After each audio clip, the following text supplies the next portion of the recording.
Bonjour à tous, bonjour à toutes et bienvenue sur une nouvelle émission de Radio Fringale. Comme vous pouvez le voir, une nouvelle voix pour animer.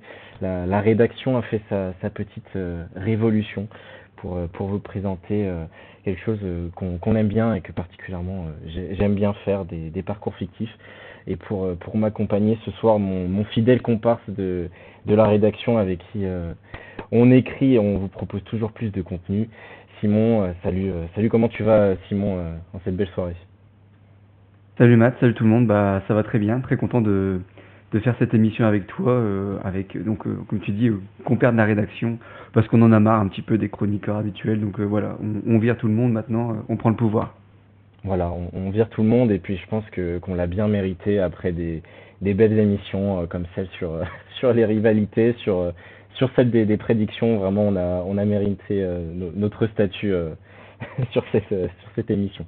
Ouais, on a montré qu'on s'y connaissait en vélo, quoi, c'est ça. Ah, on est des experts, c'est clair. Bon, on va présenter à nos auditeurs, nos auditrices, à tous ceux qui nous regardent le concept de cette vidéo. Donc, c'est pas la première fois hein, qu'on le fait sur l'émission. On l'avait fait l'année dernière. Ce sera aujourd'hui le premier des trois volets. On va vous présenter le Tour de France fictif que j'ai réalisé, qu'on a partagé avec les collègues. Bon, ce ne sera pas uniquement de la présentation, hein, vous le verrez, Simon va me critiquer, va dire que je suis un Thierry Gouvenou de Wish. On verra qu'est-ce qu'on aurait pu faire de mieux.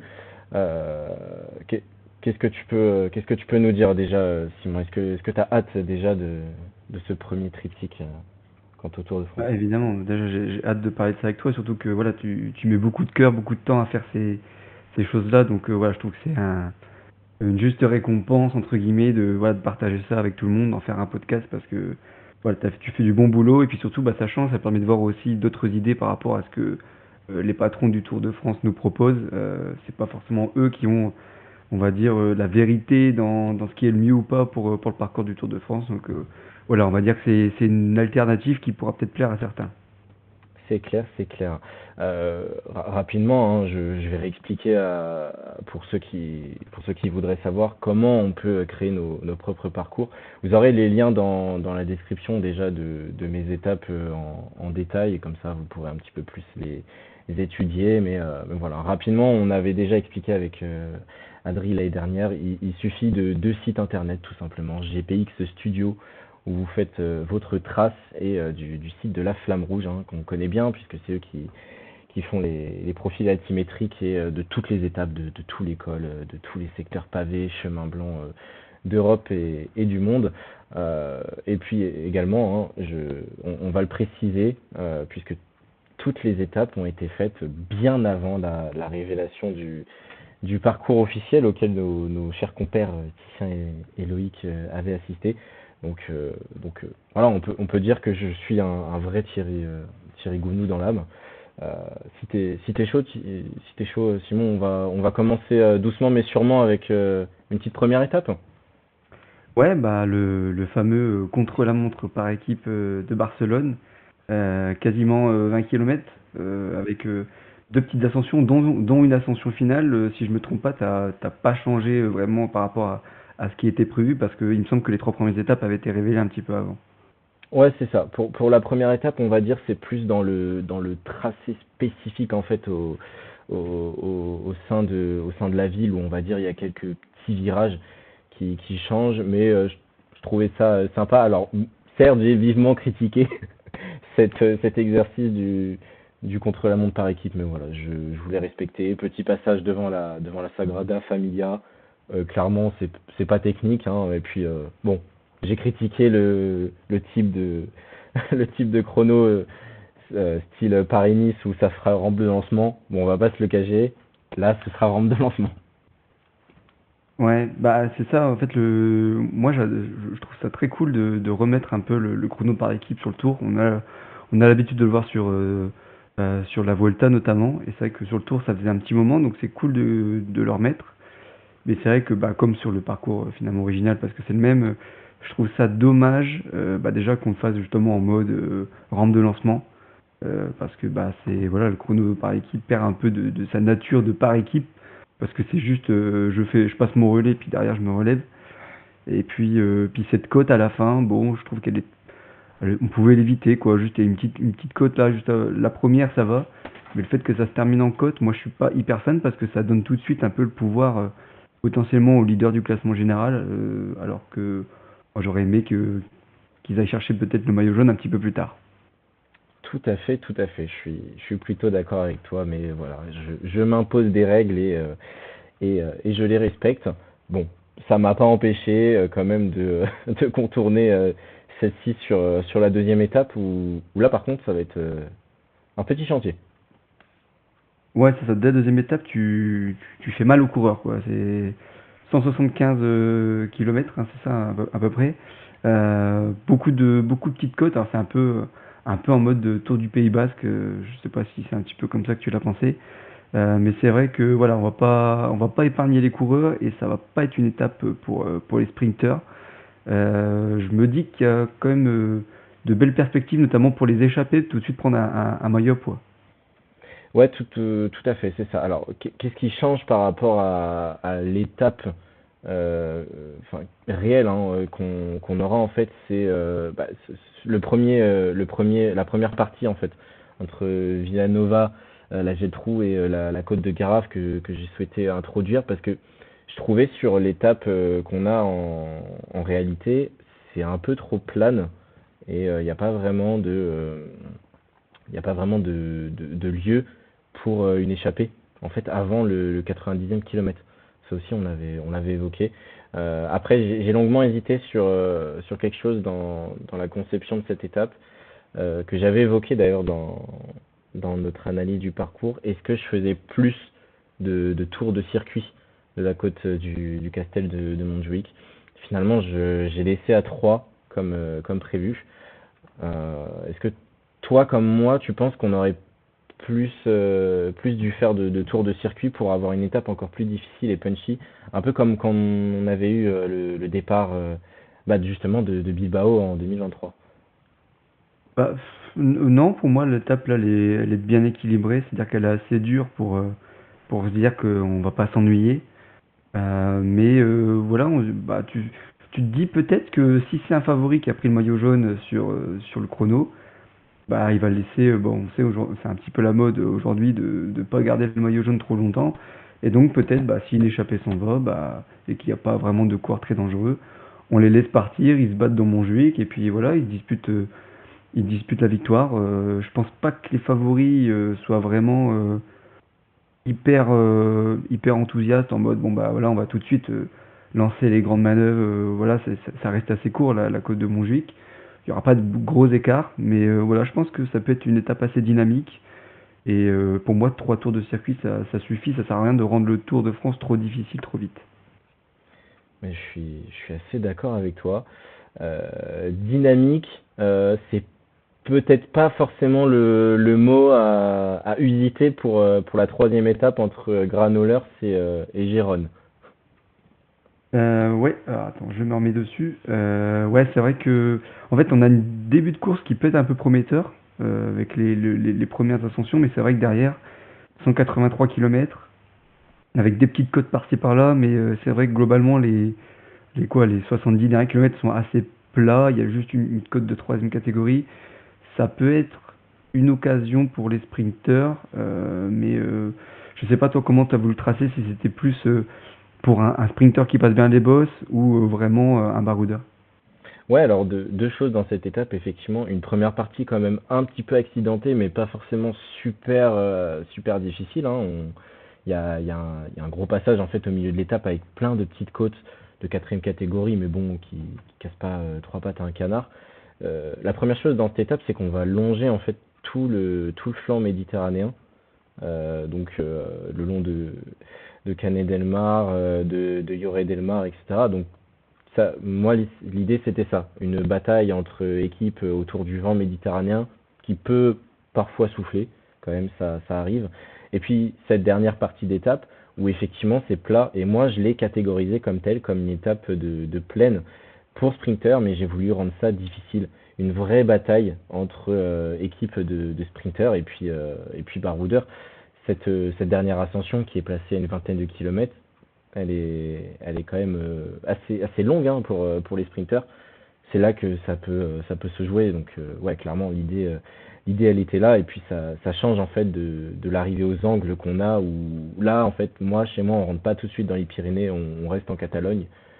Voilà. Nous, on donne une occasion quand même aux sprinters de manger un peu de pain tout de suite. Ouais. Après, au pur sprinter, c'est un peu Enfin, dur quand même peut-être pour les pas purs pur sprinters. sprinter. Ouais. Peut-être pas Dylan Groenewegen, par exemple. Voilà, c'est ça. Mais bon, on le sait, enfin, la grande majorité des sprinters maintenant sont quand même solides dans les côtes. Hein, on les voit, les Philipsen, les Milan, les Groves, les Girmay. Faut venir les décrocher quand même. Hein. Ouais, pour toi, c'est pas assez dur quand même pour qu'il y ait un puncher qui puisse se barrer. Bah, Bon, après, la dernière ascension est assez loin d'arriver quand même, c'est ça qui peut. ouais, 20 km, Mm. 20 km, c'est long. Hein, sur la troisième étape du Tour de France, on le sait. Tout le monde est frais, tout le monde est nerveux, tout le monde a envie d'en découdre. Tout le monde essaie d'aller choper sa victoire d'étape le plus vite possible. Donc ouais, ça peut, en tout cas, ça peut être une étape animée. Ouais, c'est ça. C'est ça. Ouais, ouais, non, ça peut être une étape sympa, mais pas du tout dans le même style que la veille. Donc pour le coup, je valide plutôt.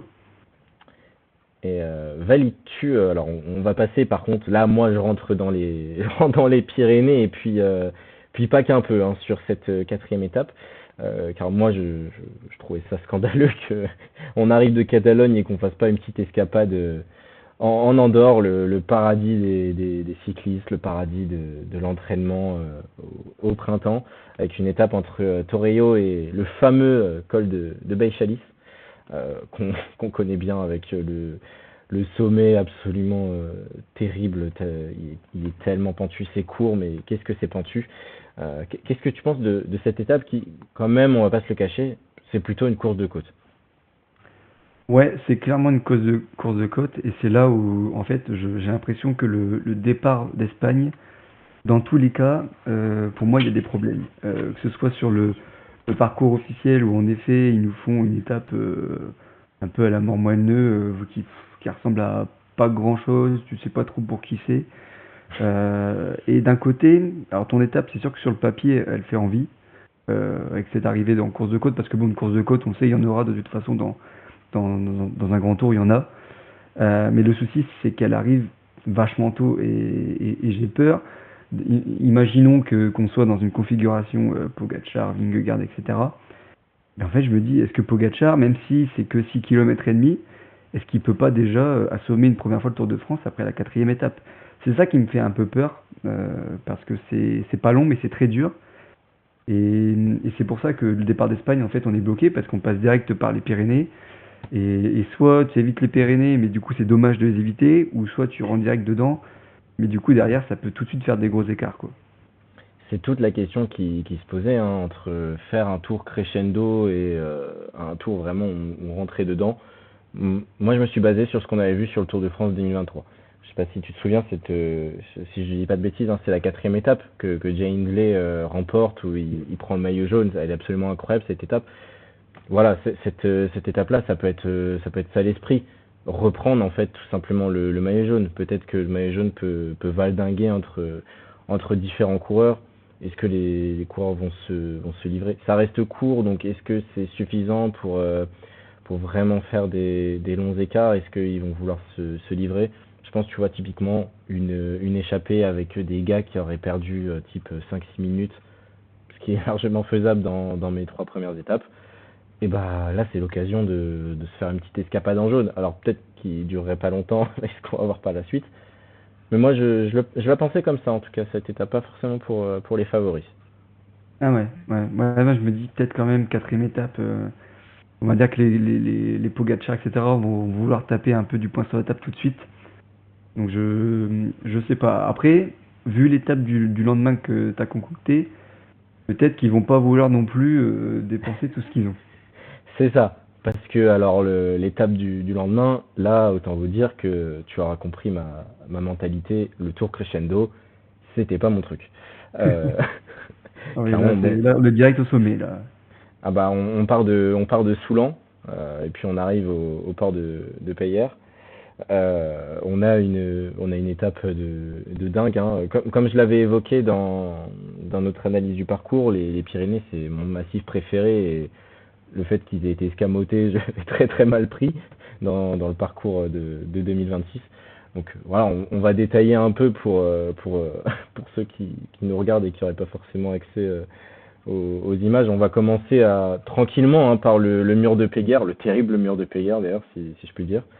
9,9 km à 7,2%, suivi du Prat d'Albi, que j'avais absolument voulu mettre, hein.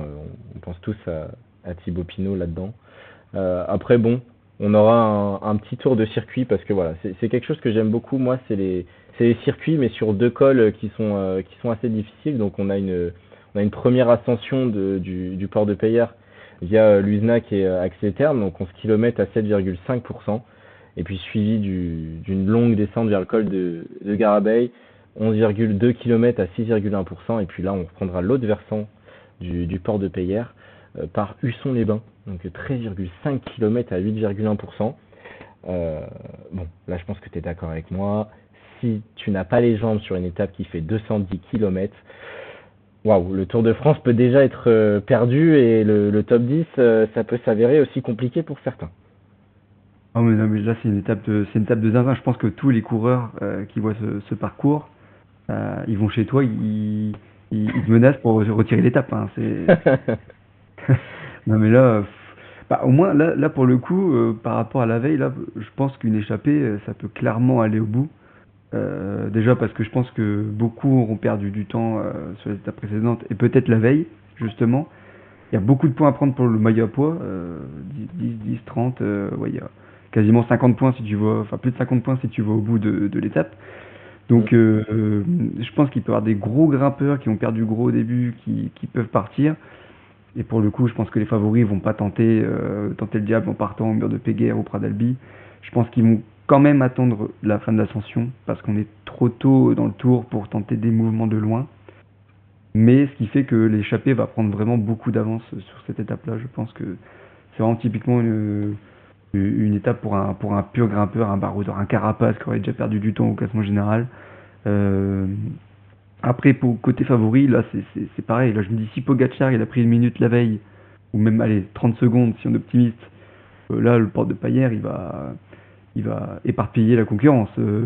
J'ai peur que ton Tour de France soit déjà conclu après 5 étapes, parce que c'est tellement difficile que si t'es pas tout de suite à 100%, tu peux perdre le Tour de France, alors qu'on sait qu'il y a beaucoup de coureurs quand même qui montent en puissance, qui sont vraiment à fond en troisième semaine, mais c'est vrai que en première semaine, souvent c'est un peu l'échauffement. Là tu t'octroies pas d'échauffement, t'es direct dedans ou alors t'es 70e du classement, quoi. Ouais, clairement. Alors aussi cette étape pyrénéenne, c'est un peu à l'esprit à l'ancienne, hein. Moi, c'est ce que j'aimais beaucoup quand j'étais petit, ces longues étapes pyrénéennes, parce que comme vous l'aurez remarqué aussi, cette étape fait plus de 200 km, hein, parce que voilà, moi je suis un grand nostalgique de ces étapes marathon. Mais oui, alors moi je te rejoins complètement. Pour moi, même si l'étape est très difficile, c'est clairement pour les échapper. Alors, qu'est-ce que j'aurais pu faire de différent sur cette étape? Peut-être un petit peu plus court, une arrivée à Fontanes-de-Sault, là où on voit qu'il y a le deuxième ravitaillement, donc ça aurait été une simple ascension et une arrivée en descente, ou éventuellement type une étape Mortiro-Laprica, la première ascension de Payerne, et puis une simple entre guillemets ascension du col de Garabay. Bon, à noter aussi qu'on prendra de l'altitude, hein, quand même. On va plus ou moins osciller la plupart du temps en haut des cols entre 1003 et 2000 mètres. Ouais, donc grosse étape. Franchement, je suis coureur, je suis sprinter, même surtout je suis sprinter. Je me dis, Je je suis pleure. pur sprinter comme Tim Merlier, j'ai pas eu vraiment d'occasion, peut-être que j'ai pas passé l'étape 3 et que je dois me taper ça avant d'aller chercher une première vraie étape pour moi. C'est compliqué. T'auras pas un gros plateau de sprinter cette année-là, je pense. Tout à fait, tout à fait. Bon, on va changer un petit peu de registre avec une étape où j'ai pris beaucoup de risques dans son agencement et son placement. Je pense que beaucoup d'entre vous me diront, et peut-être même toi, Simon, me dira que je l'ai mis trop tôt dans ce Tour de France. Mais on a un bon gros contre-la-montre individuel entre Tarbes et Pau, tout droit, tout plat, pas de dénivelé, sûrement pas de vent pour pur spécialiste. Voilà, je pense à tous ces coureurs qui sont snobés sur les contre-la-montre du Tour de France ces dernières années. Là, je leur fais plaisir. Et puis, bah, pour ceux qui galèrent un petit peu plus en montagne, mais qui sont meilleurs en chrono que les autres, je pense à un certain Belge qui fait le Tour de France. Ça, typiquement, c'est un rendez-vous à ne pas louper pour sûrement se donner de l'espoir pour la suite du Tour de France. Ouais, bah écoute, j'aime beaucoup le chrono. Je pense qu'il est parfait en termes de, bah déjà le fait qu'il soit tout plat. En effet, c'est cool parce que ça fait quand même plusieurs années où ils nous pondent des chronos hyper difficiles, taillés pour Pogacar, donc c'est pas intéressant. On dit souvent qu'il en faut pour tout le monde, et finalement c'est rarement le cas. Il n'y en a pas pour les purs rouleurs. Là, c'est pour un Ghana, c'est pour un Tarling, pour un Remco, qui en effet va pouvoir peut-être gratter du temps s'il en a déjà perdu sur Pogacar notamment. Donc j'aime beaucoup le fait que ça puisse redistribuer certaines cartes aussi du côté des favoris. Si voilà, moi je trouve que ça bien de récompenser un mec il gagne le tour, mais c'est pas juste un pur grimpeur, c'est aussi un mec qui a bossé le chrono.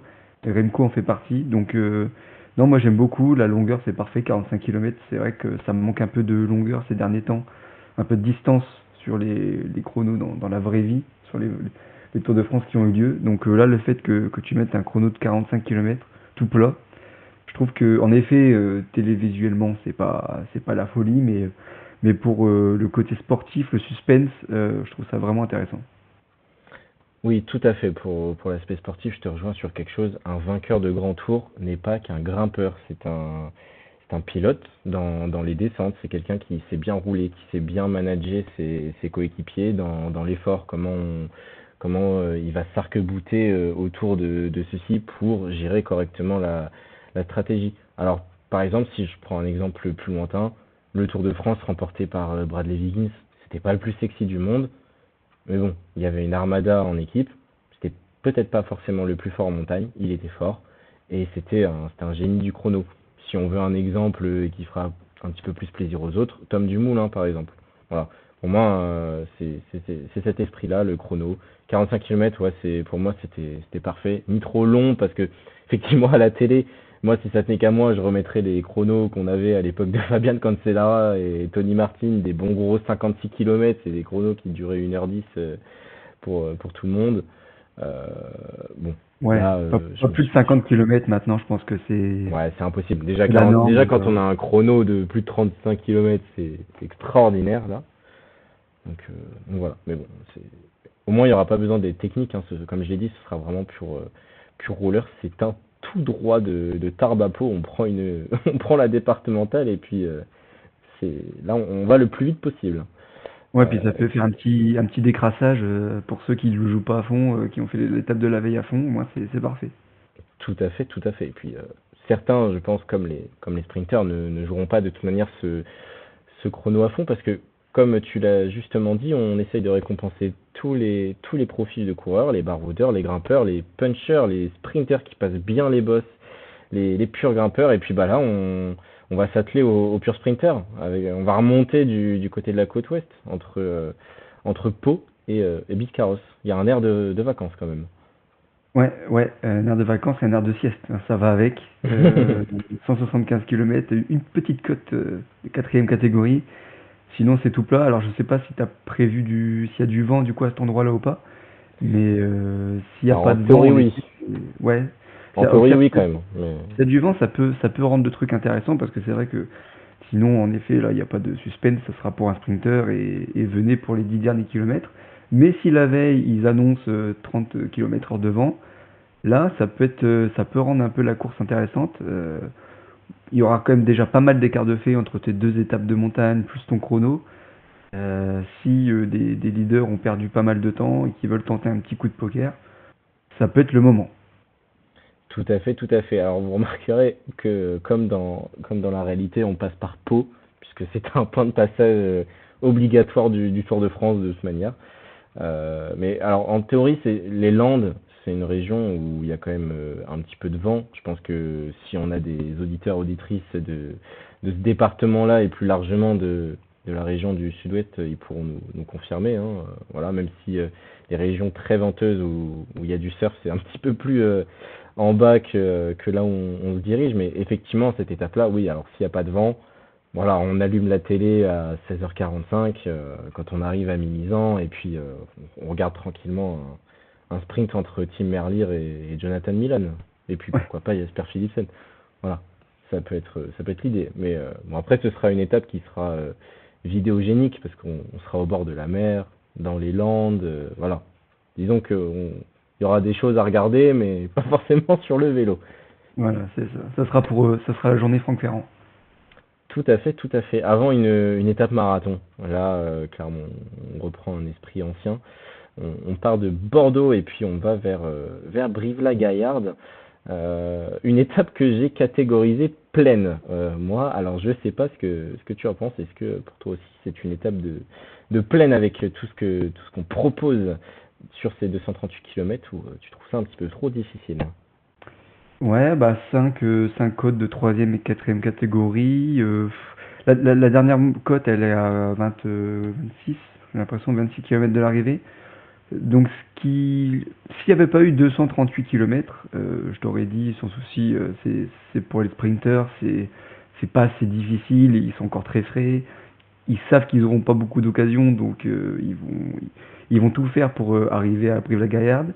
Là, 238 bornes, peut-être que ça peut quand même déjà un petit peu peser dans les jambes, parce que si je me trompe pas, il n'y a pas encore eu de journée de repos à ce moment-là. Non. Donc en vrai, ça peut. Je pense qu'on peut être surpris par certains sprinteurs qui, bah, en fait, à la moindre petite cote, peuvent lâcher. Mais c'est vrai que sur le papier, je pense que, comme tu l'as dit, il y a beaucoup de sprinteurs aujourd'hui qui passent quand même bien les petites montées. Là, c'est le cas. Donc, s'ils sont pas cramés de leur première semaine, je pense qu'ils passent et qu'ils peuvent se jouer la gagne. Tout à fait. Je trouve il y a un esprit un peu Gand Wevelgem dans cette étape, dans le sens où c'est très très long et chaque petite côte en fait, parce que les pourcentages sont pas impressionnants. En fait, la côte la plus difficile, c'est la côte de Jor, qui est quand même à 70 km de l'arrivée, à 1,9 km à 7,1%. Mais bon, on le sait, après 212 km, les 4,1 km à 4,1% de la côte de Brolo, ça peut piquer. Donc là, on est sur peut-être une étape pour les gros gaziers, les gros moteurs du peloton qui pourraient partir en échappée, ou alors les sprinteurs d'expérience, les sprinteurs qui en ont dans le caisson. Parce que même si les coureurs sont normalement encore frais, on reste dans cette première semaine, il y aura eu des étapes usantes. Je pense que là, à nouveau, ça peut être une petite bataille. J'ai pas voulu mettre plus d'ascension parce que je trouvais ça largement suffisant comme difficulté. Et puis, bon, là encore, on aura quelques interventions pour Franck Ferrand parce on passera à Lascaux ou à Ah oui. Bergerac. Donc, on pourra faire à moitié du culinaire, de l'histoire, on pourra faire un petit peu tout.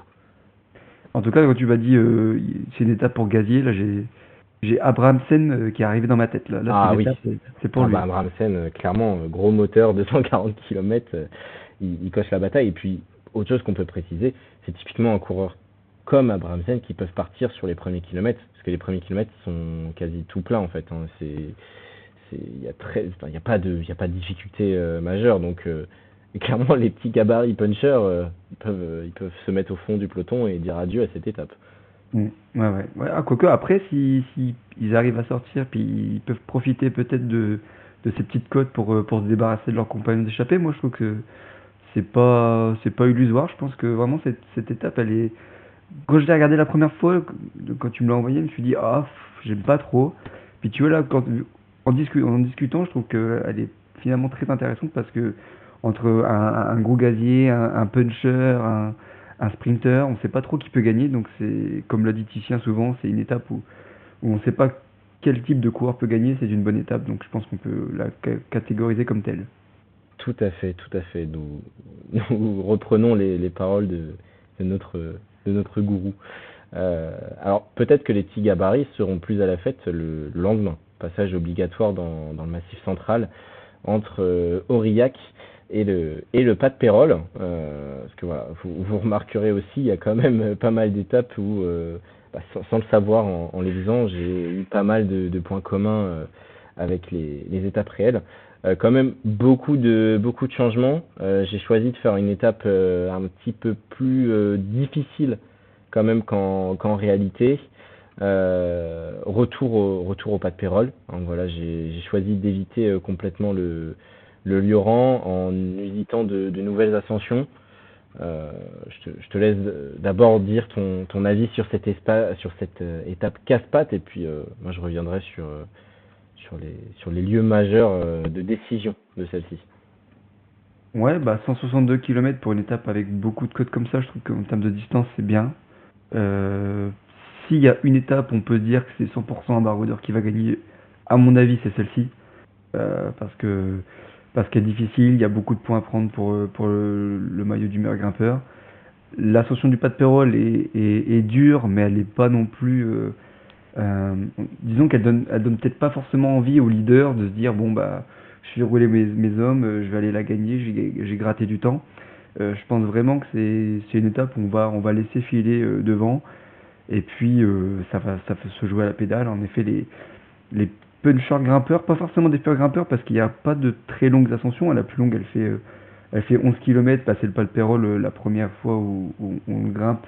Et c'est quand même en début de course, mais c'est vrai que les 3-4 dernières ascensions sont pas très longues, donc je pense que ça peut avantager peut-être un garçon comme Martinez ou qu'on voit vraiment bon sur les arrivées un peu punchy, mais ça grimpe, mais pas non plus sur 20 bornes.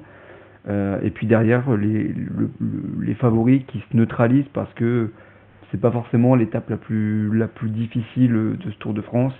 Il y en a encore beaucoup qui arriveront. Donc voilà, pour moi, c'est une étape pour les baroudeurs et rien d'autre. Et tout à fait, étape pour Baroudeur, parce que voilà, c'est très important de récompenser une catégorie quand même de coureurs qu'on perd de plus en plus maintenant. Comme tu l'as dit, le pas de Pérol, on ne le fera pas qu'une fois, on le fera deux fois. Donc il y a un premier temps en fait où pour dégager vraiment peut-être un gros groupe ou plusieurs groupes d'échappés avec le col du Pertus, puis le pas de Pérol qui s'enchaîne. Et après, en fait, c'est là où on aura des ascensions qui sont vraiment difficiles, dont le Puy Violent. 8 km à 7,9%, c'est très régulier en fait, donc c'est quasi toujours à 8%. Donc en introduction de deuxième partie de course, après 100 km, ça fait quand même très très mal. Et après, c'est beaucoup plus punchy. Donc ouais, comme tu l'as dit, pour un Lenny Martinez qui, par exemple, avait bien aimé le Montbrouilly sur Paris-Nice, ça peut être l'idée. Et puis oui, si je suis favori du général, c'est de toute manière trop loin parce que entre le rocher de l'Aigle, qui, si je me souviens bien, au moment de la conception, a son sommet qui est en chemin blanc. Alors je sais que beaucoup n'aiment pas les chemins blancs sur le Tour de France. Mais voilà, c'est quand même assez loin du pied du pas de Pérol en fait quand on est au sommet du rocher de l'Aigle. Donc moi, si je suis favori du général, je reste tranquille derrière. Et puis en plus, bon, c'est la dernière étape avant le repos, donc je me préserve tranquillement. On va dire ça comme ça. Ouais, c'est ça. C'est une étape intéressante pour les baroudeurs, pas pour les favoris. Donc après, chacun aime ou non cette étape parce que j'aime bien quand il y a deux courses dans la course. Là, je pense qu'il y aura qu'une seule vraie course. Mais en tout cas, ça récompensera un coureur qui a du panache. Donc c'est toujours bien. Tout à fait, tout à fait. Coureurs qui ont du panache, coureurs qui sont baroudeurs ou gaziers, ne se seraient-ils pas également conviés à la fête sur la 10e étape entre le Puy-en-Velay et Saint-Étienne? Je pense que clairement, là aussi, c'est une étape à pas louper, aussi courte et assez dynamique. Ouais, bah c'est à peu près le même kilométrage, hein, 157 km. Beaucoup moins difficile quand même. Il y a un deuxième catégorie, mais le reste, c'est des codes de 3 ou 4e. Pour être très honnête, c'est la première étape où j'aime vraiment pas beaucoup le parcours. En fait, je me dis, lendemain de jour de repos, il y a toujours des surprises. On le sait, il y a des coureurs qui récupèrent plus ou moins bien. Et je me dis, ça aurait été peut-être le bon moment de remettre une étape un peu dure, peut-être limite inverser celle-ci avec celle d'avant, où là pour le coup, elle aurait pu faire plus de dégâts le lendemain de jour de repos que la veille. Là, c'est pour les baroudeurs, hein. Pareil, je pense que le peloton va s'en désintéresser et la croix de Chaubouré qui est l'ascension la plus difficile est loin de l'arrivée, mais en même temps, je pense que les sprinteurs la passent pas, c'est trop long. Même si c'est pas très très dur, c'est trop long. Donc c'est pour une échappée, un mec costaud, mais pas forcément hyper fort à la Martinez Willy, peut-être une petite surprise, voilà, un coureur qu'on n'attendait pas forcément, qui ce jour-là a de bonnes jambes. Voilà, je suis pas archi fan de l'étape, mais voilà, après si tu l'as peut-être conceptualisé d'une façon différente de celle que je pense là actuellement. Oui, alors c'est à peu près ça, ouais. C'est moi l'idée, c'est surtout que les arrivées à Saint-Étienne, il y en avait une qui m'avait marqué. C'était la victoire de Mats Pedersen. Et c'est une catégorie de sprinters qu'on n'a pas trop vu, je trouve, dans mon parcours depuis le départ. C'est les punchers sprinters slash classicman gazier. La croix de Chaubouré, justement, je l'ai placée ici pour, par exemple, qu'un coureur comme Mats Pedersen, ou imaginons s'il est sur le Tour de France l'année prochaine, Mathieu Brennan, voire un Paul Magnier, ce type de coureur-là passe ces ascensions. Voilà, c'était surtout ça l'idée. Je voulais pas faire trop difficile non plus en lendemain de journée de repos parce que on va le voir, hein, la suite que j'ai réservée à nos coureurs va falloir s'accrocher parce que ça va toxiner dans les jambes. Mais bon, je voulais faire quand même une étape assez courte, dynamique, avec un départ tout de suite en côte, qu'on n'avait pas encore vu sur ce Tour de France, avec la plaine de Rome. Alors c'est léger, 3,2 km à 5,1%, mais c'est largement suffisant pour dégager un groupe. C'est une région où parfois c'est soit il fait très chaud, soit il pleut et puis pas qu'à moitié, hein, quand il pleut quand même. Donc ça peut être une étape un peu foutoir, c'était un peu l'idée.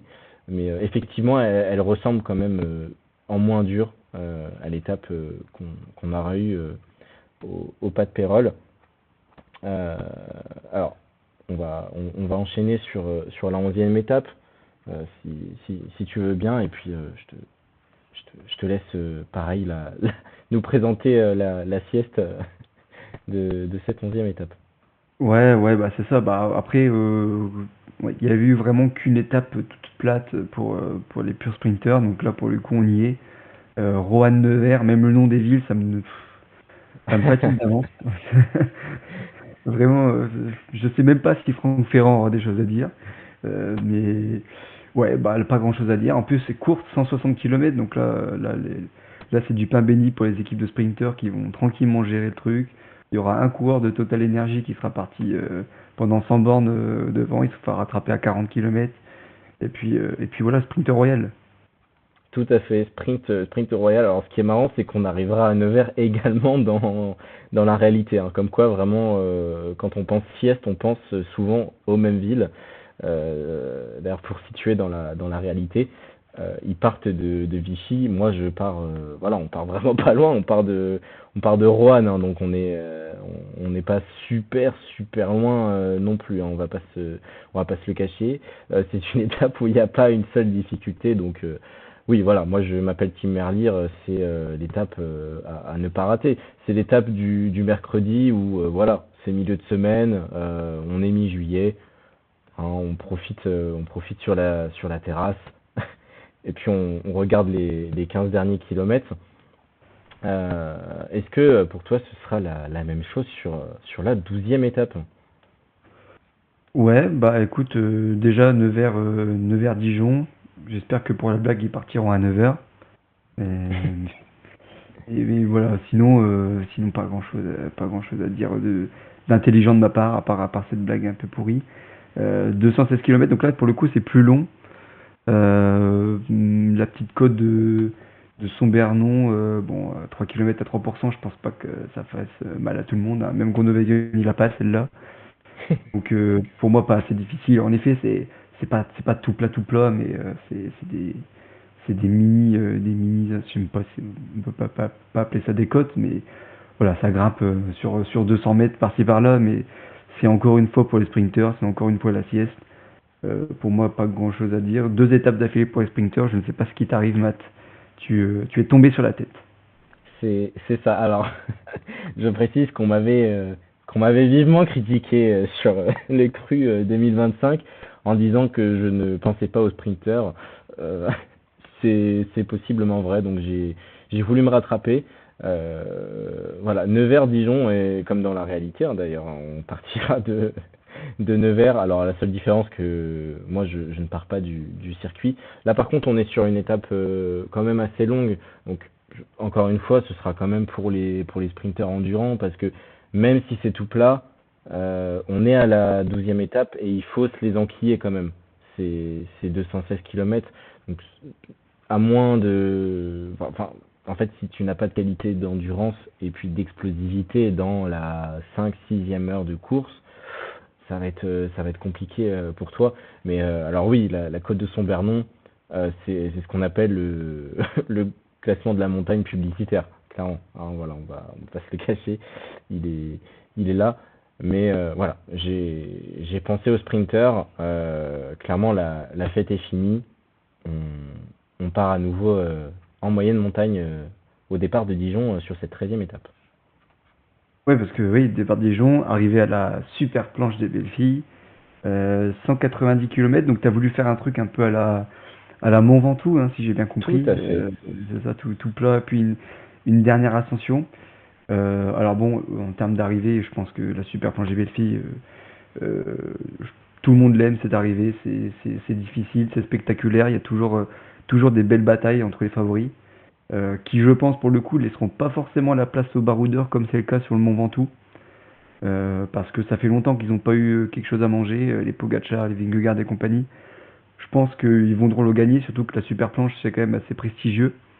Donc ascension très cool. Après, moi le petit souci que j'ai, c'est qu'on a déjà eu 2 étapes toutes plates et tu nous remets 180 bornes toutes plates avant la dernière ascension. Alors, je me dis, ça fait quasiment 3 étapes, l'équivalent de 3 étapes toutes plates où il se passe rien. Après, peut-être que je me trompe et qu'une belle échappée va s'en aller et va se disputer la victoire, mais le fait qu'il y ait vraiment rien avant, je vois mal des parés peintres et tout partir devant, parce qu'il n'y a pas moyen de faire de grosses différences. Je sais pas. Après, c'est une belle bataille entre les favoris, ça rattrape le coup, mais je vois pas les baroudeurs aller la gagner celle-là. Baroudeur peut-être à exclure, parce que clairement on n'est pas sur l'esprit Mont Ventoux y est, mais on aime beaucoup la super planche des belles filles, c'est quand même pas le même calibre que le Mont Ventoux. L'idée c'est vraiment, voilà, on a une pure course de côte comme parfois je les aime, et puis l'étape qu'on avait eue sur le Mont Ventoux, si on accepte l'année dernière l'exceptionnel duel entre Ben et Valentin Paré-Peintre, ça avait été une étape de fou derrière entre les favoris, hein, clairement. Vingegaard qui avait détonné plusieurs fois, c'était vraiment fou comme étape. C'est vraiment l'idée, alors complètement à délier de, des 2 étapes de sprint que j'ai mis auparavant. Là, vraiment, moi, je voulais juste introduire à nouveau, tranquillement. On rentre dans la moyenne montagne. Et puis, par cette super planche des belles filles, pas la simple planche. Parce que voilà, hein, la super planche, on a tous les images de 2022 où il y a Lennart Kamna qui est complètement arrêté, le pauvre. Et puis le duel sur les terribles pourcentages au sommet entre Vinge et Pogacar. Voilà, c'est l'idée principale de cette étape-là, sans la rendre plus difficile, parce que, hein, comme on peut le voir, on a quand même du pain sur la planche derrière pour nos chers grimpeurs, et aussi pour nos punchers, à commencer par cette 14e étape assez spéciale. Ouais, c'est ça, donc entre Belfort et Carlisberg. Donc c'est en On est en Suisse, Suisse, il me ça, semble. tout à Ouais. fait. Alors, c'est pour faire plaisir à, À à, à Nico. Nico, ça. Oui, Voilà, voilà. on pense à lui. Non, bah, en fait, cette étape, j'ai du mal à la jauger. Bon, c'est 187 km. T'as 100 km tout plat globalement. Et puis ensuite, c'est du Pays Basque, enfin, ou de la Suisse, du coup, pour le coup, avec ça monte, ça descend, mais sans que ça soit jamais très long. Et puis, bah, finalement, la dernière montée, j'ai du mal à situer. Alors là, avec le graphique, il faudrait aller sur place, mais ça monte, ça descend, ça remonte, ça descend un petit peu. En fait, j'ai du mal à me dire que les favoris vont batailler là-dessus. Alors pour le coup, l'échappée, là c'est pareil, c'est du pain béni. Ils vont se faire plaisir. Ils vont peut-être même pas partir tout de suite à l'avant si c'est pas trop dur. Il y aura peut-être des contre-attaques, etc. Ça peut donner lieu à des belles tentatives, mais c'est vrai que pour les favoris, j'ai du mal à les voir tenter quelque chose. Alors il y a l'ascension du Tienberg, c'est ça? Et si je vois bien à 13,6% de Tout kilomètres, à donc fait. là pour le coup ça fait mal. Est-ce que Ouais. il y en a un qui voudrait tenter sa chance de partir dès cette ascension-là? Parce que derrière t'enchaînes vite avec la dernière ascension peut-être, mais si ça tente pas à ce moment-là, ça tentera pas du tout. Mais au moins je me dis, les mecs vont pas se poser la question sur la super planche, parce que le lendemain l'étape est peut-être un peu moins propice à faire des différences, donc sur la super planche ils vont vraiment tout donner. Donc voilà, celle-là pour moi c'est encore pour les baroudeurs, sauf si on tente quelque chose dans l'avant-dernière ascension. Ouais, alors aussi un esprit très très puncher, hein. Si on regarde le profil de l'étape, on est clairement sur un mix entre Liège-Bastogne-Liège et l'Amstel Gold Race. C'est un peu ça l'idée, avec une première partie d'étape où effectivement c'est relativement plane, hein, parce qu'on est dans la plaine en partant de Belfort, on traverse le sud de l'Alsace, et puis bah à partir de Bâle, clairement en fait là on est sur, enfin c'est un sacré chantier. C'est jamais très long, comme tu l'as dit, mais on a quand même des gros gros pourcentages, hein. On commence dès le début avec le mur de Frankendorf, 1,1 km à 8,4%. Et puis après, on enchaîne, on enchaîne, on enchaîne. Juste avant le Schienberg, on a le Burgolen. Alors, je sais pas si on prononce comme ça en allemand. Je pense être LV15 allemand, donc j'espère que nos auditeurs nous pardonneront. Mais 1,3 km à 9,4%, le Schenberg, il est terrible. C'est 2,1 km à 13,6%, c'est absolument horrible.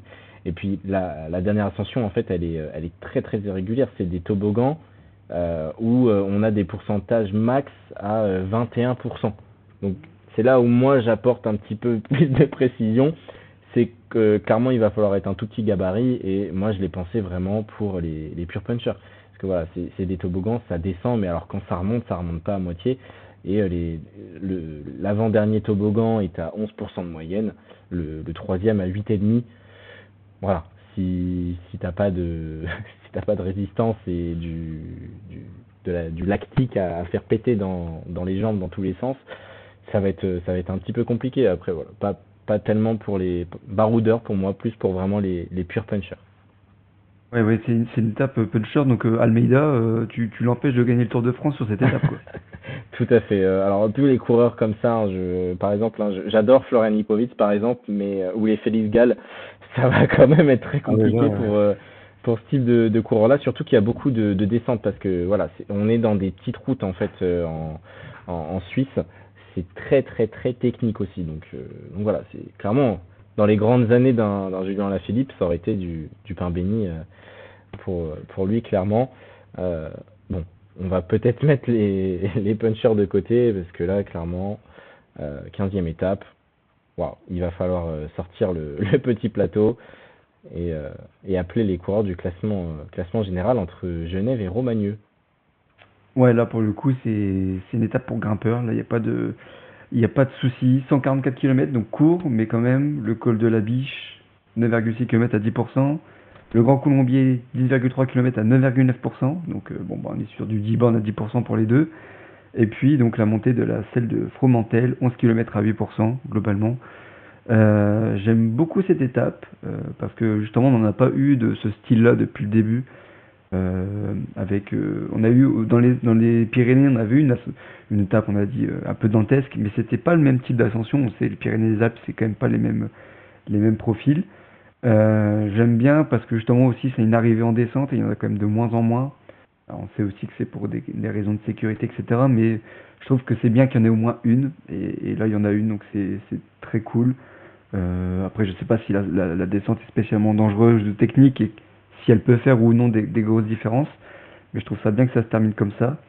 Le seul petit souci que j'ai, c'est que la distance entre le Grand Colombier et la montée de la selle de Fromentel, est trop importante. Il y a une grande vallée avec Châtel, Culose, etc.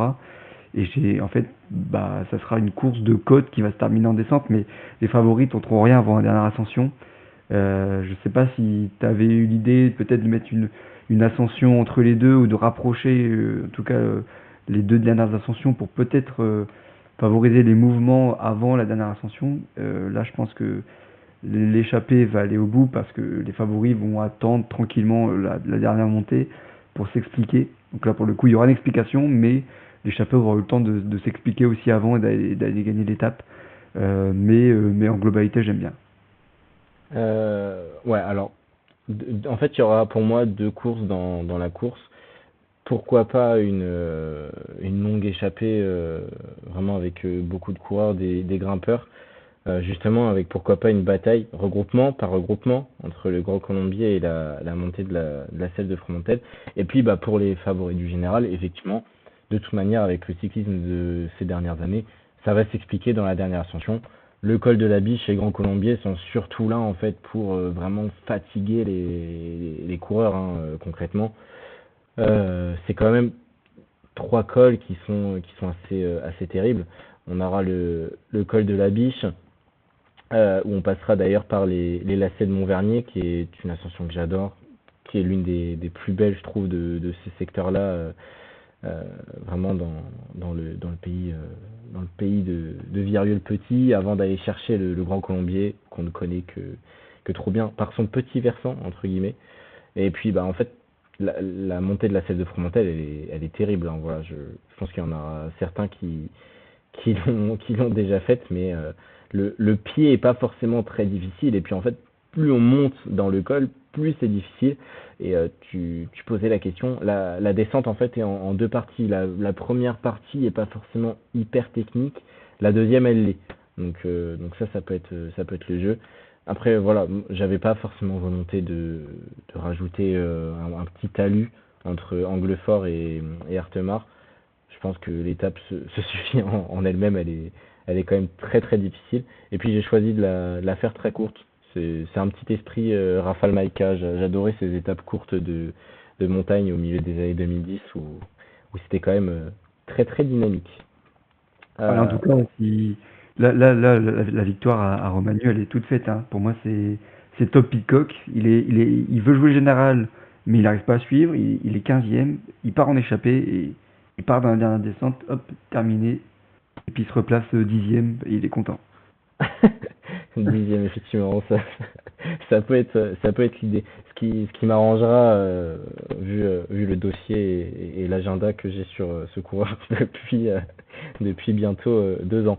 Et puis, étape quand même relativement difficile avant une journée de repos où on aura fait une introduction vraiment à la haute montagne. Et puis, bah, 16e étape, on, on aura à nouveau un contre-la-montre, cette fois-ci bien plus difficile, toujours aussi long, quasiment, 44 km, où on va se faire une petite balade autour du lac d'Annecy. Pas sûr que ce soit une balade digestive pour tout le monde, celle-ci. N'est-ce pas, Simon? Bah ouais, écoute, 44 km, sauf que là, bah, il y a le col de la Forclaz entre les deux, donc 5 km à 13,8%. Donc là, c'est un mur, hein. C'est un mur, t'as été dur, mais j'aime beaucoup cette étape. Bah déjà, je te l'ai dit tout à l'heure, après les étapes de repos, enfin les jours de repos, j'aime bien une étape difficile, une étape qui peut changer les choses, notamment au classement général. Bon, bah là, un chrono avec une ascension au milieu, c'est parfait. Euh, Bah, télévisuellement, en plus, à mon avis, ça sera assez magnifique. Donc, même si le chrono, t'es pas trop fan, tu regardes le Tour de France, t'es pas fan du chrono, tu verras au moins de beaux paysages. Donc ça, c'est cool.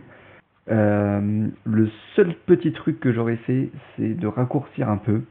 Parce qu'on a déjà eu le chrono par équipe, on a déjà eu 45 bornes tout plat plus tôt. Moi, j'aurais mis peut-être 10 km de moins. Mais franchement, c'est globalement une de mes étapes préférées. Je trouve que l'ascension est bien choisie, elle est bien placée. Et justement, c'est un tout autre style que les deux autres chronos qu'on a eu qui étaient par équipe et tout plat. Là, c'est un autre chrono individuel, mais en montagne, qui avantagera d'autres coureurs. Donc voilà, même pour les trois chronos, on a trois profils différents, donc c'est très cool. Tout à fait, tout à fait. Donc, toi, si je comprends bien, on aurait plus eu une arrivée entre Écharville et Menton-Saint-Bernard. Ça aurait accentué dans ce cas-là le rôle de la petite côte de Taloir, parce que effectivement, j'ai pas été sympa avec les coureurs. Bon, celui-là, je l'ai fait à vélo. Je te confirme qu'il est terrible, hein, le col de la Forclaz. C'est typiquement le genre de col où tu essayes d'aller chercher encore une vitesse et tu n'en as plus sur le vélo. Euh, L'idée en fait de ces 44 km, pourquoi j'ai hésité aussi, hein, tu le soulignes justement, à faire 35 km. J'ai quand même voulu choisir cette longueur pour ne pas résumer ce chrono uniquement à un petit peu de plat et de la montée. L'idée c'est d'avoir vraiment un jeu entre pur rouleur et moins bon rouleur mais meilleur grimpeur. Où on se dit peut-être que au niveau du premier intermédiaire à Douin, euh, le grimpeur a un petit peu de retard sur le rouleur. Au sommet du col de la Forclaz, peut-être qu'il a repris un petit peu d'avance. Et puis en fait, après, on ne sait pas forcément ce qui va se passer. Voilà, c'est ça l'idée de ce chrono. Mais oui, en termes de kilomètres, voilà, 45 plus 44 plus les 20. Voilà, je me suis fait plaisir et puis j'ai un message à faire passer sur le fait que j'adore les chronos. Et puis autre chose que tu soulignes à juste titre, 16e étape, lendemain de journée de repos. Je pense qu'il peut y avoir des sacrées craquantes. Demandez à Romain Bardet, je crois qu'il est coutumier du fait, les chronos en lendemain de journée de repos, c'était jamais trop ça. Ouais, bah oui, bah écoute, je vois aussi pourquoi tu as voulu garder beaucoup de plats, même si à mon avis, le plat rattrape pas, enfin un Ghana ou un Tarling, je pense qu'ils prennent tarif dans la montée, et je Ah suis oui. même pas sûr qu'ils puissent rattraper le temps perdu dans la montée. Mais bon, en même temps, on n'est pas sûr, donc ça laisse un suspense. Donc encore une fois, si tu as réussi à faire un chrono justement entre les, où les purs rouleurs et les grimpeurs rouleurs peuvent tous les deux gagner, c'est quand même super intéressant parce que d'habitude c'est soit l'un soit l'autre. Tout à fait, tout à fait. Bon, les rouleurs, on leur a fait plaisir, mais je crois qu'ils peuvent ranger les chaussures parce que là, là on rentre dans le spectacle final. 17e étape entre Annecy et Domancy, euh, qu'on- qui accueilleront, hein, les championnats du monde 2027, les super championnats du monde. Là, on est sur un bon gros chantier, mais sans forcément être hyper difficile. Ouais, bah encore une fois, tu as choisi de mettre une étape assez courte, 149,5 km. J'aime beaucoup le clin d'œil à Domancy. Je trouve que c'est intéressant en effet de faire une préparation, un repérage du territoire. Mais c'est vrai que le reste de l'étape, je suis pas si emballé. Alors c'est pour enfin, pour les punchers baroudeurs, je suis même pas sûr que ce soit pour un grimpeur.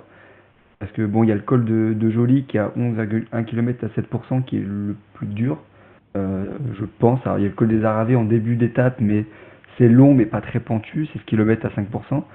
Je pense vraiment que ça sera pour un puncher baroudeur, mais je trouve ça dommage que les favoris puissent pas tout de suite s'expliquer après le chrono, justement pour ceux qui ont perdu du temps, qui n'étaient pas en jambes après la journée de repos. Là, disons qu'ils vont devoir un peu ronger leurs freins parce que voilà, Côte de Domancy est pas si difficile que ça pour des coureurs de ce niveau-là, qui jouent le général, qui sont tous à peu près du même niveau.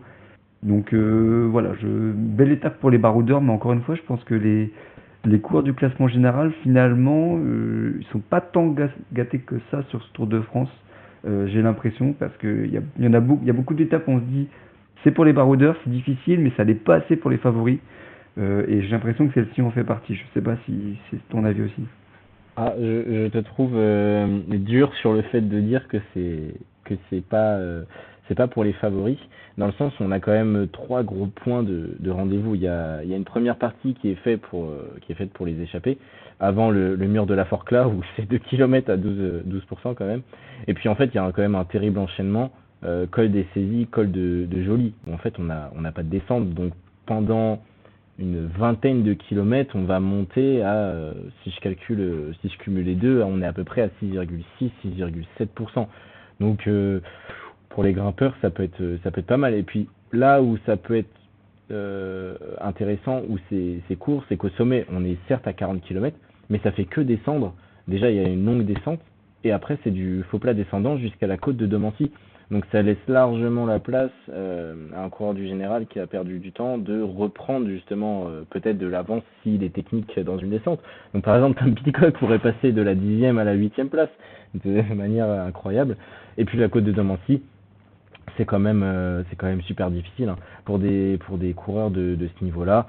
4,5 km à 7,3% et le deuxième passage où on prend légèrement de l'autre côté en fait de la route, 4,4 km à 7,7%, c'est quand même difficile. On est en fin d'étape, on est en fin de Tour de France.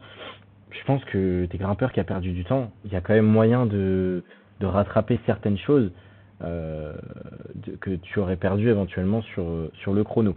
Je sais pas si je t'ai fait changer d'avis, mais Oui.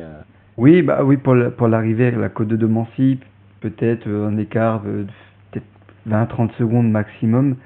Mais en fait, même le col des saisies, col de Joly, l'enchaînement, en effet, sur le papier, tu te dis, ah, ça peut en faire péter certains, peut-être qu'il y en a qui va partir en descente. Non, le problème, c'est que moi, j'ai toujours le spectre, l'image d'horreur de l'UAE qui cadenasse tout. Et je oui, me dis, même si un mec il veut tenter quelque chose, à ce moment-là de la course, vu que ça n'a pas été trop dur avant, en fait, Pogacar, il a tous ses équipiers avec lui. Et si tu as même un Vingegaard qui veut tenter un coup de poker, en fait, il peut pas parce qu'il y aura Marc Soler qui va rouler et que c'est pas assez difficile pour faire péter tous les coéquipiers de Pogacar et donc l'isoler et donc tenter un mouvement de loin. Et le fait qu'il y ait une descente et derrière un faux plat descendant, il faudrait vraiment que les autres favoris s'organisent entre eux pour qu'ils partent en petits groupes pour empêcher l'Armada UAE de revenir. Donc voilà, je pense que moi les écarts seraient peut-être à la fin à cause de Mancy à la pédale, mais pas avant selon moi. ça peut être interprété comme ça. En tout cas, on sent que tu as un joli traumatisme de la UAE Team Emirates Ah bah, XRG. pourtant j'aime Peut- beaucoup Pogacar, mais c'est vrai que bon, ah le oui, fait qu'il y ait des ouais, grosses équipes qui dominent le peloton, c'est vrai que c'est bon, tout des à fois c'est un fait. peu ennuyeux quoi.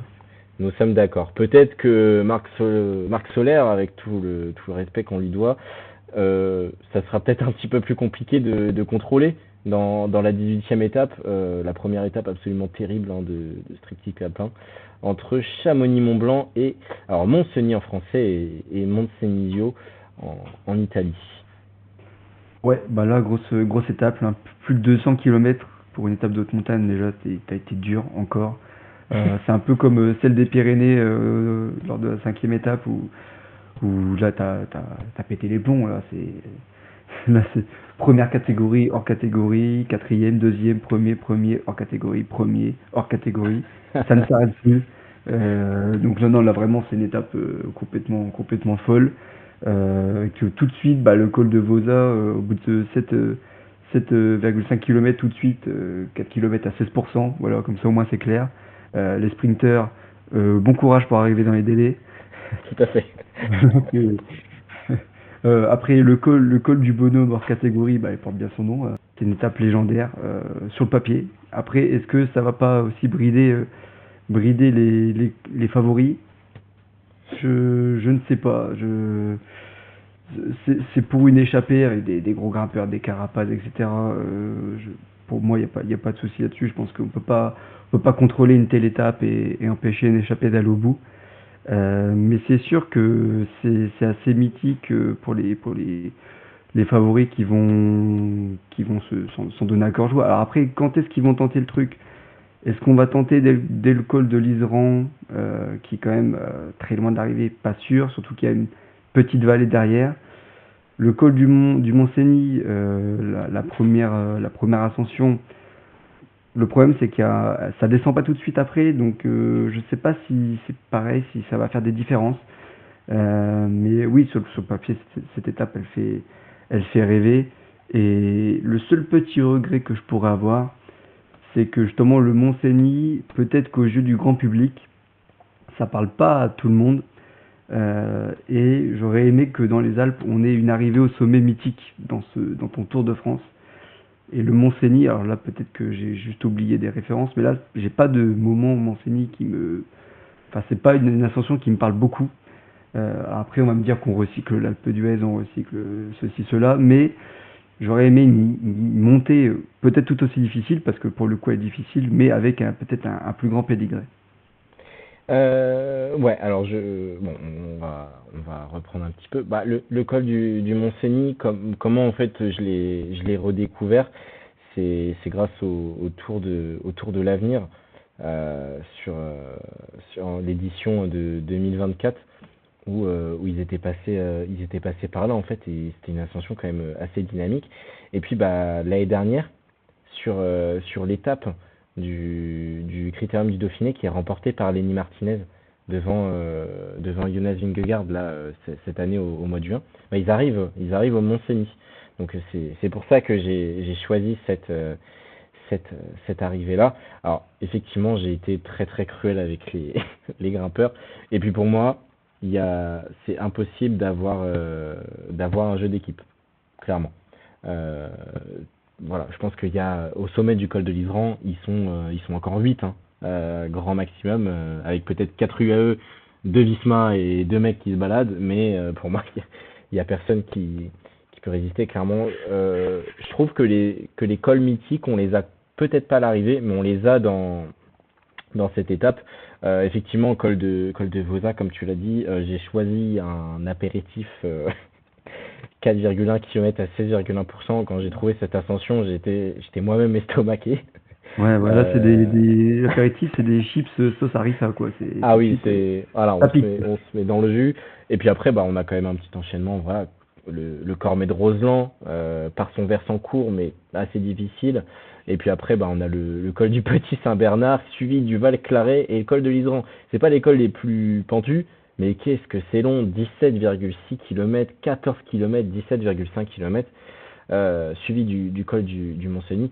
Autre chose très importante dans cette étape-là, l'altitude. On va passer plusieurs fois au-dessus de 2000 mètres d'altitude. Déjà au sommet du col du Bonhomme, 2330 mètres. Le Cormet de Roseland, bah, on va les frôler. Le Val Claret, on sera à 1820 mètres. Puis le col de l'Isran, 2760 mètres. Le col du Mont-Cenis, 2088 mètres. Donc clairement, va falloir faire des exercices de respiration, parce qu'elle est assez terrible, cette étape. Moi, je pense que voilà, je l'ai conçu pour que ce soit juste un chantier où au sommet de l'Isran, il y ait encore vraiment 8 coureurs. J'avoue que j'ai un peu mis de côté le prisme UAE, parce qu'il y a un monde, comme là où j'ai fait la blague, si cette étape était existante dans la réalité, il y a un groupe de 8, il y a 4 UAE. Et ça peut être dramatique. Ouais, non, mais en vrai, même UAE, je pense pas qu'ils aient assez de jambes à ce moment-là de la course. Mais c'est clairement l'étape reine, parce qu'autant celle des Pyrénées, c'était la cinquième étape, on pouvait se dire bon, allez, les mecs ils sont frais, c'est pas grave, mais c'est vrai que là, plus de 200 bornes, avec autant de dénivelé, je sais pas si tu as le dénivelé total sur cette étape, mais ça devait être assez Alors, hallucinant. j'ai pas calculé, j'avoue que j'ai pas calculé, puisqu'en plus mes données sont pas forcément très précises. Mais alors quand je vois ça, je pense que les nivelés, on doit être sur un bon 6005, 7000 mètres de Ouais, D+. non, On doit être par c'est là, c'est quoi. n'importe quoi. On doit être par là, clairement. Bon, comme tu l'as dit, c'est l'étape reine, parce que derrière, on va avoir des étapes qui vont être quand même assez difficiles, mais moins dans la difficulté, avec avant tout une 19e étape de transition en moyenne montagne. Je vais m'expliquer pourquoi c'est pas une étape difficile derrière, entre Saint-Michel de Maurienne et Gap. Ouais, bah 195 km. En effet, c'est bon, il y a quand même la croix de fer, hein, au début, hein, on dit que c'est pas difficile, mais faut quand même, faut quand même grimper la croix de fer. Mais c'est vrai qu'ensuite, bon, c'est pas, il y a le col de la Fraie, 12 km à 5,5%, le col de la Mure, 1 km à 9,8, donc le col du mur, hein, c'est un mur, carrément, le col de la Mure. Et puis le col de Parquetou, hors catégorie, 6,3 km à 11%, donc c'est vrai que c'est dur. Il n'y a pas beaucoup de côtes ou d'ascensions, les quelques-unes qu'il y a sont dures. Mais c'est vrai que bah, le sommet du col de Parquetou, il est à quoi, à plus de 50 km de l'arrivée, et derrière c'est presque tout plat ou léger faux plat montant. Donc en effet, il n'y aura pas d'explication entre les favoris qui, de toute façon, je pense, auront déjà bien donné la veille.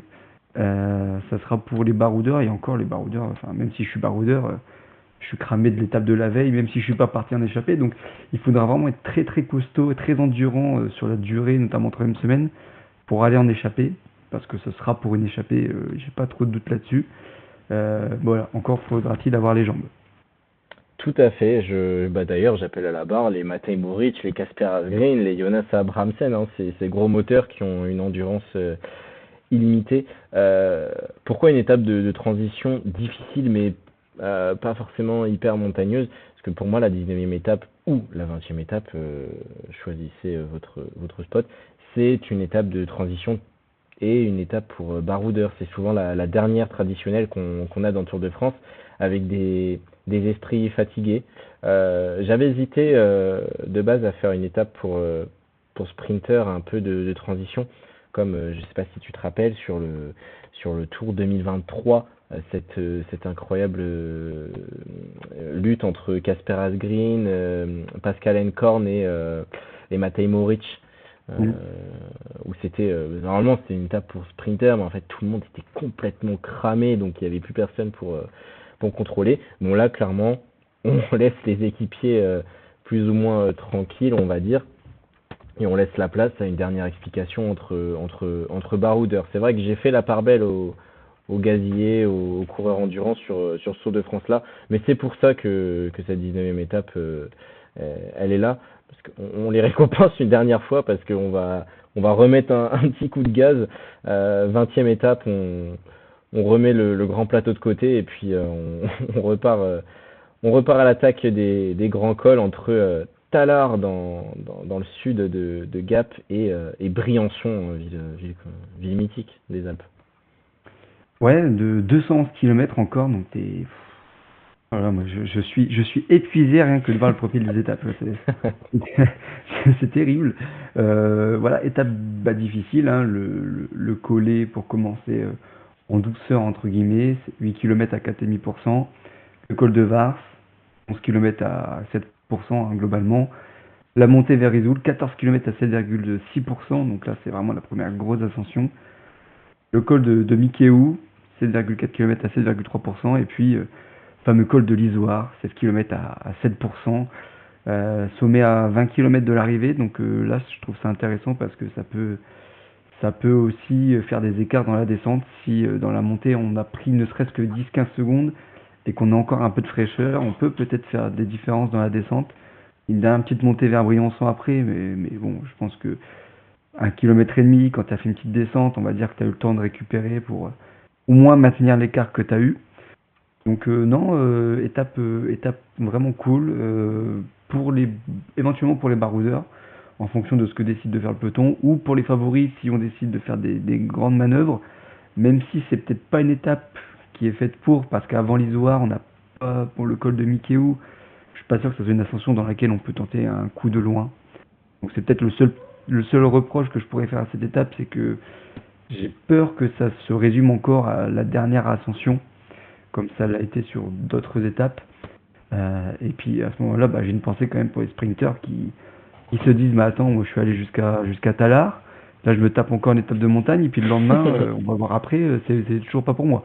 Donc là, les sprinters, franchement, t'as été un peu sympa à un moment donné, tu leur as donné 2-3 étapes, mais c'est pour mieux faire passer la pilule, parce que derrière, il n'y a plus rien. Tout à fait. On verra peut-être s'il y a une évolution l'année prochaine pour le Tour de France 2027, si je suis plus sympa avec les sprinters. Bon, il y a quand même déjà une progression à noter.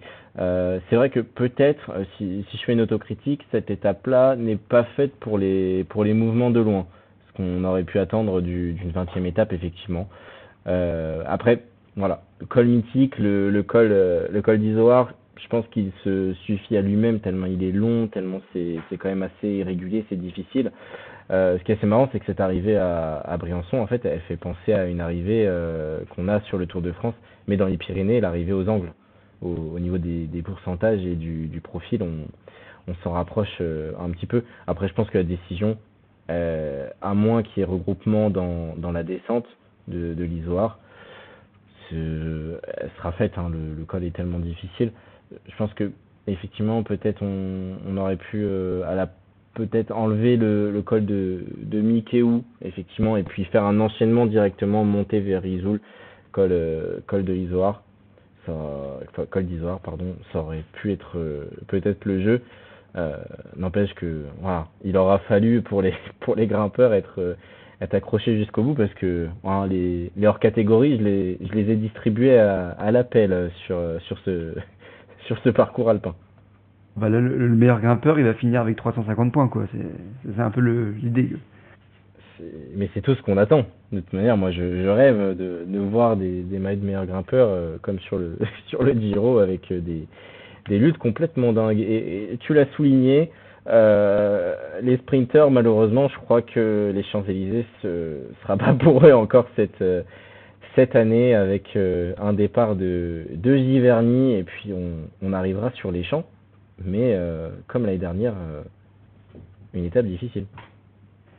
Bah oui, comme l'année dernière, cette fameuse butte Montmartre, dont tout le monde parle depuis les Jeux Olympiques, qui avait séduit tout le monde et qui a fini de séduire les quelques sceptiques, je pense, cette année avec le fameux duel Pogacar-Van Aert, qui était quand même assez légendaire. Et bon, bah, je te comprends sur le fait qu'on veuille remettre cette butte parce que on se dit qu'elle a un potentiel assez fou. On se dit qu'elle peut permettre à Pogacar, qui est en maillot jaune, d'aller gagner sur les champs, ce qui n'a pas été réalisé depuis 79 et Bernard Hinault, si je ne me trompe pas. Donc c'est vrai que la symbolique serait belle. Après, au vu de ton Tour de France, franchement, moi j'aurais alterné, j'aurais remis l'étape classique pour les sprinters parce que ils n'ont pas eu tant de choses que ça à se mettre sous la dent, surtout les choses qu'ils ont eu c'était il y a longtemps. Mais oui, après, voilà, après on aime ou on n'aime pas la butte Montmartre, on aime ou pas la tradition des Champs-Élysées qui est l'avenue des sprinters. Mais voilà, pas grand chose d'autre à dire, ça c'est chacun son avis sur la question.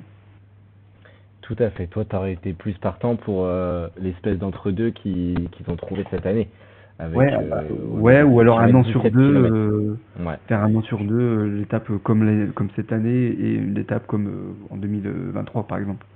Je vois. Alors pour revenir sur cette étape, hein, dans la conception, j'ai fait exactement comme l'année dernière en fait, où j'ai choisi, étant un francilien et particulièrement un Yvelinois, voilà, j'ai choisi d'explorer des coins qui me tenaient à cœur. Alors on partira pas d'Île-de-France, hein, on partira d'Giverny dans l'heure et puis on va explorer clairement que des villes que j'ai connues quand j'étais petit, dont ma ville de naissance d'ailleurs.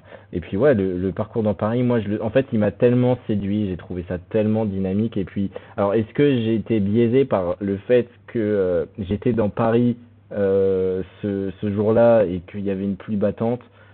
Peut-être que ceci explique cela, la pluie a peut-être joué un rôle majeur, mais c'est tellement explosif que voilà, moi j'ai adoré cette lutte-là, mais je comprends tout à fait que tu te fasses l'avocat des sprinters, car c'est vrai qu'effectivement, au vu de mon parcours et du parcours de l'année dernière que j'avais déjà proposé, je pense que j'ai tout le lobby des sprinters qui va toquer à ma porte dans les jours à venir.